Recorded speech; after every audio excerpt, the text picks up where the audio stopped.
তোমার মাকে ভালো লাগে না। একজন স্ত্রী যদি এই কথা তার স্বামীকে বলে তখন ওই পুরুষটির মনের অবস্থা কেমন হবে?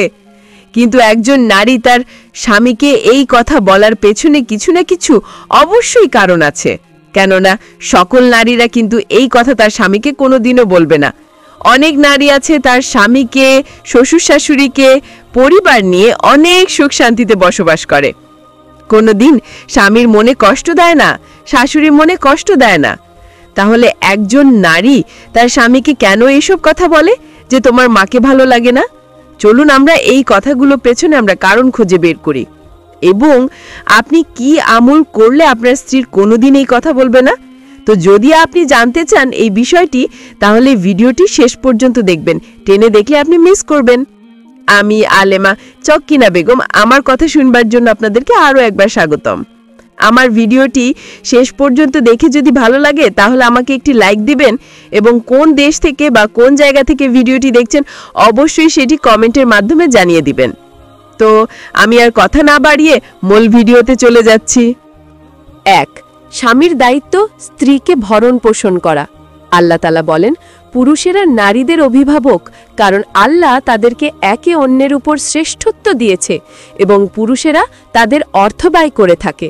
সূরা নিসা 3:34। অর্থাৎ স্বামীর দায়িত্ব হলো স্ত্রীর খাবার, পোশাক, বাসস্থান ও নিরাপত্তা নিশ্চিত করা। যদি স্বামী এই দায়িত্ব পালন না করে তাহলে এটি গুনহা। 2. স্বামী স্ত্রীর সহবাস উভয়ের অধিকার। রাসূল সাল্লাল্লাহু আলাইহি ওয়াসাল্লাম বলেন, স্ত্রীর ও স্বামীর উপর যৌন অধিকারের হক রয়েছে।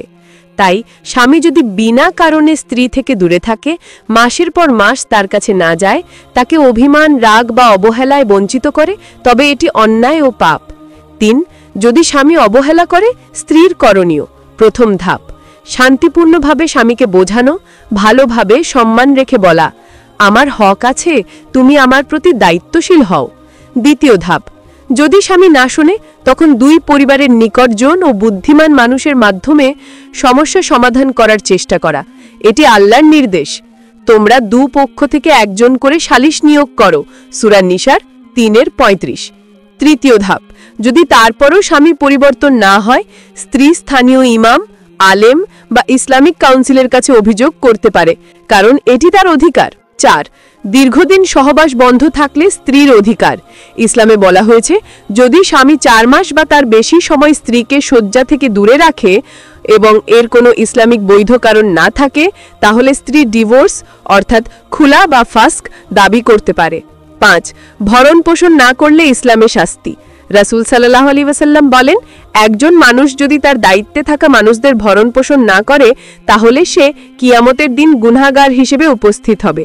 6. স্ত্রী কখনো আলাদা হয়ে যেতে পারে যদি স্বামী 1. সহবাসী সম্পূর্ণ অবহেলা করে, ভরণ পোষণ বন্ধ করে দেয়, অকারণে মারধর বা নির্যাতন বা কষ্ট দেয়, তাহলে স্ত্রী খুলা, ফাস্ক অর্থাৎ শরিয়া অনুযায়ী বিচ্ছেদ চাইতে পারে। কিন্তু স্মরণ রাখতে হবে, বিচ্ছেদ কখনো প্রথম সমাধান নয়।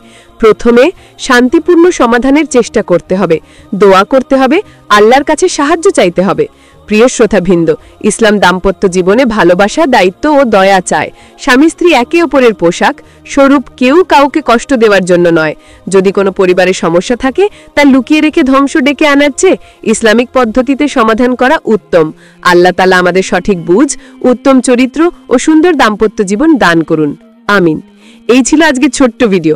ভিডিওটি কেমন হয়েছে কমেন্টে জানাবেন, এবং কোন দেশ থেকে ভিডিওটি দেখছেন সেটিও কমেন্টে জানাবেন। ধৈর্য ধরে শেষ পর্যন্ত দেখার জন্য সকলকে ধন্যবাদ।